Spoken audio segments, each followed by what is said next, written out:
Just this week, I heard a story of a reading coach at the local high school who said he is fed up. We're graduating kids at a third grade reading level. How is that even possible in America? The disadvantages of literacy are staggering. If you're reading at a third grade reading level, you can't serve in the government. You can't even cast an educated vote. You can't provide care in the medical field or even understand your own diagnosis. And this one may not seem like such a big deal, but you can't read Pride and Prejudice or even Harry Potter. So the other day, when my 9-year-old says, "There's nothing to do," and I say, "Well, go read a book." And she says, "But I don't like reading." That's not okay with me. America can have their literacy crisis, but not my girls. I'm doing everything I can to raise 3 girls who love books more than screens. And it hasn't always been easy. For my 11-year-old, it was a struggle to learn how to read and a struggle to teach her.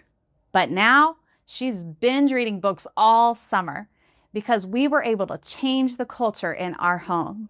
In this video, I'm going to show you the 3 beliefs that had to change in me to make this transformation possible, and why I think that raising avid readers is one of the greatest gifts you can give your children today. But we all know the truth. Screens are winning the battle for our children. And I was losing that battle until I shifted the way I view the danger of screens. And then our habits finally changed permanently. The common metaphor is that screens are like cake. What's wrong with cake? The problem with cake is that it replaces broccoli. So the solution is, we'll eat your broccoli first and then you can have a piece of cake.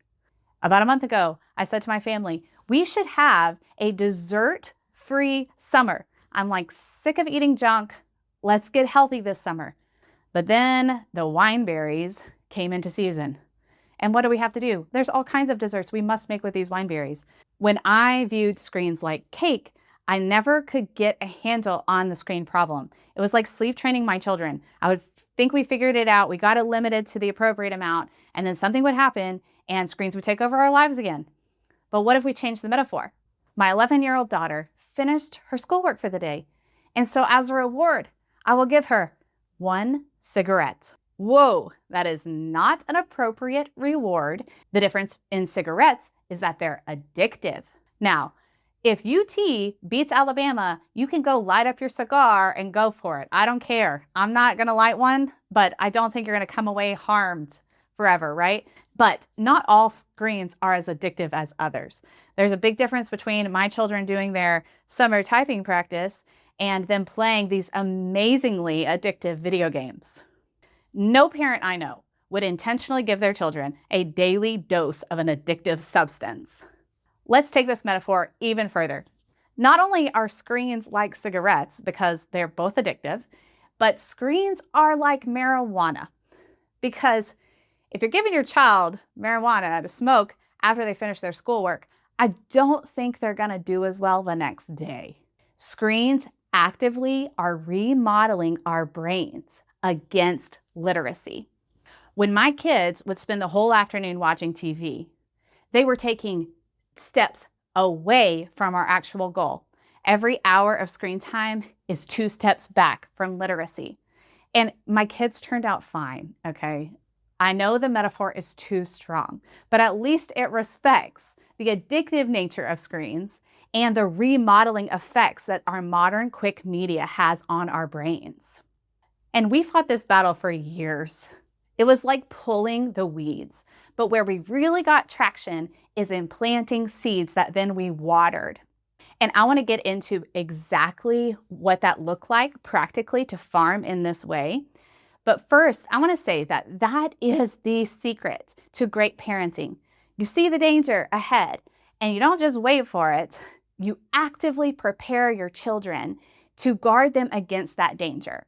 My husband and I are super passionate about this after years in youth ministry. So we created this assessment tool that you can take for free, and it will show you where your children are weak for the current modern issues that they will face soon.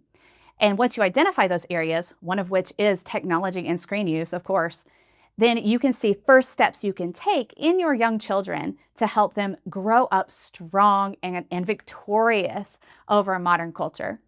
And one of the biggest ways we want to strengthen our children is in an offline life. And a big part of that is literacy. So how do we plant seeds and water them in a way that will grow invasive over all of the landscape like kudzu does in East Tennessee? Well, the typical way that we teach reading leads to a stagnant growth curve. But by changing my perspective and knowing exactly where to invest, it has led to a hockey stick growth type curve. But first, let me take you back to 6 years ago when I was teaching my struggling reader.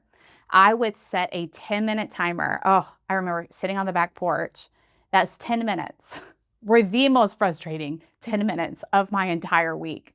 But I invested that time because I'm like all parents, learning to decode is a non-negotiable. My children have to be able to read words on a page. And part of the reason for that is because we know if they can learn to read, then they can read to learn.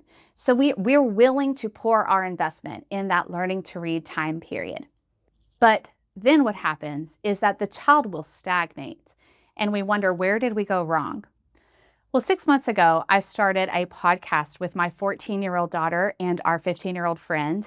And it is such a delight to me to go back and listen to these episodes because these girls don't just know how to decode, they know how to think.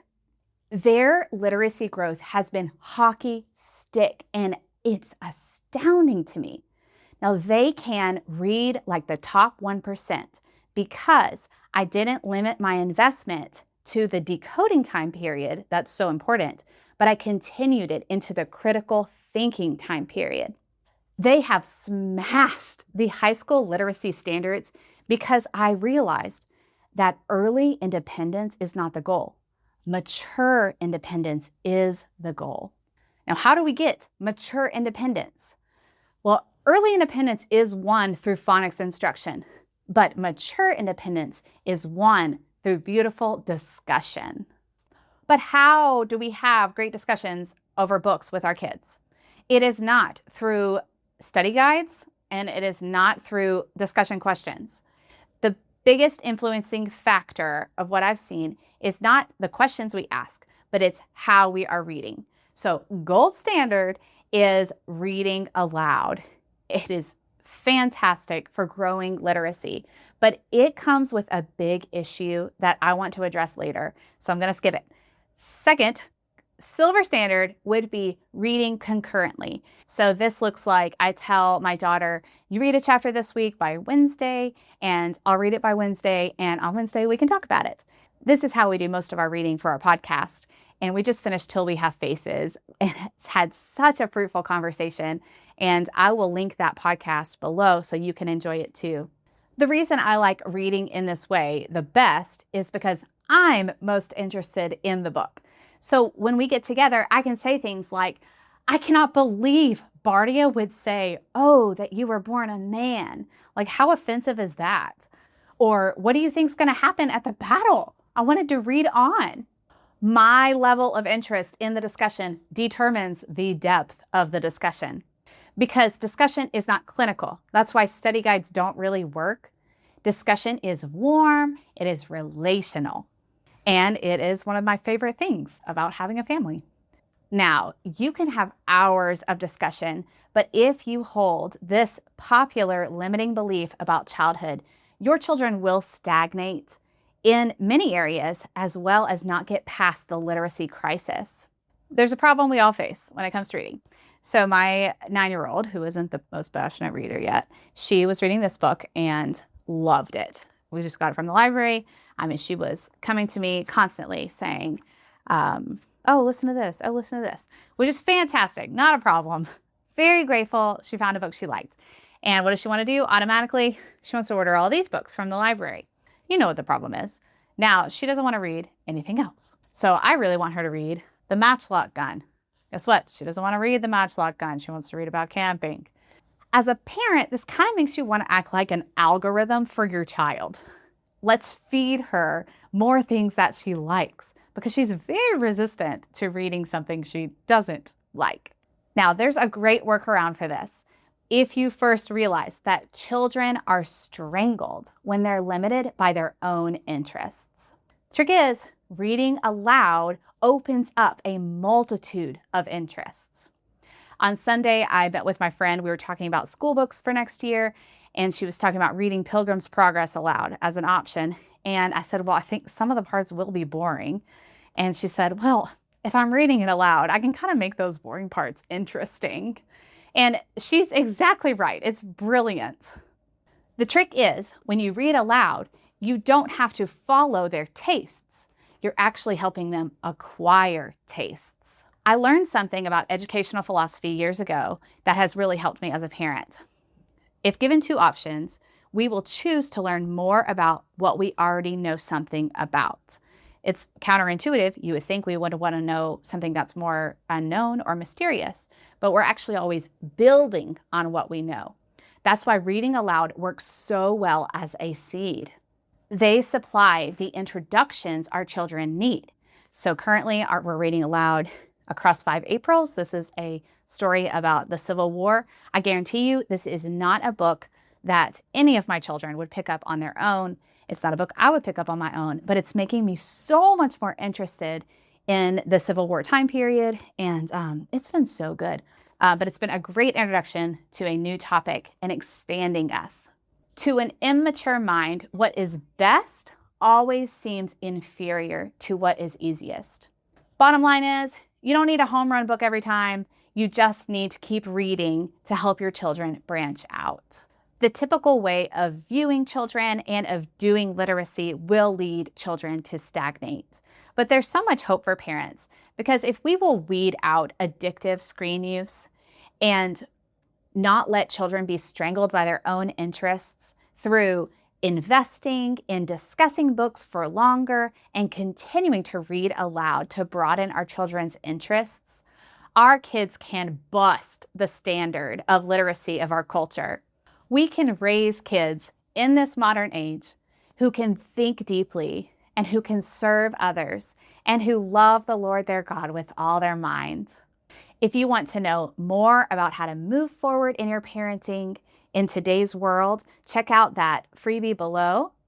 And if you would like to hear more stories about how classic books have transformed my life and my family's, then I think you'll really enjoy this video. Thanks for watching. I'll see you next time.